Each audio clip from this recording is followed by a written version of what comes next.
Hello everyone, আজ আমি বানাবো লাউ চিংড়ির রেসিপি। এটা খেতে কিন্তু অসাধারণ ছিল। তো ফার্স্ট আমি লাউ আলুটা কেটে নিয়েছি সরু সরু করে, তারপরে চিংড়ি মাছটা কেটে ধুয়ে পরিষ্কার করে নিয়েছি। তারপরে কড়াতে তেল দিয়ে দেবো, তেল গরম হয়ে গেছে। এবার চিংড়ি মাছটা দিয়ে ওর মধ্যে লবণ হলুদ দিয়ে হালকা করে ভেজে নেবো। দেখুন ভাজা হয়ে গেছে। এবার আমি চিংড়ি মাছটা তুলে নেবো।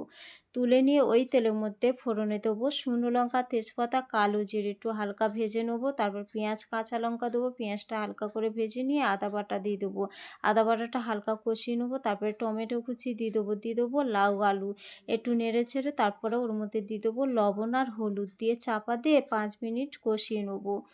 5 মিনিট পরে আমি ফিরে এসেছি। দেখুন লাউ আলুটা হাফ আমার সিদ্ধ হয়ে গেছে। এবার আমি দিয়ে দেবো চিংড়ি মাছ দিয়ে একটু নেড়ে ছেড়ে আবারও আমি চাপা দিয়ে 5 থেকে 10 মিনিট মিডিয়াম আঁচে রেখে দেবো। দেখুন ফাইনালি আমার হয়ে গেছে। এবার আমি অল্প চিনি আর ধনেপাতা দিয়ে নামিয়ে নেবো। দেখুন লাউ চিংড়ি একদম রেডি। এবার গরম গরম ভাতের সাথে পরিবেশন করুন। চলুন আমি এবার টেস্ট করি কেমন হয়েছে। সত্যি বলছি বন্ধুরা, সব মিলে জাস্ট ফাটাফাটি হয়েছে। এভাবে আপনারা বাড়িতে বানিয়ে দেখুন, অবশ্যই ভালো লাগবে। যদি আমার ভিডিওটা আপনাদের ভালো লাগে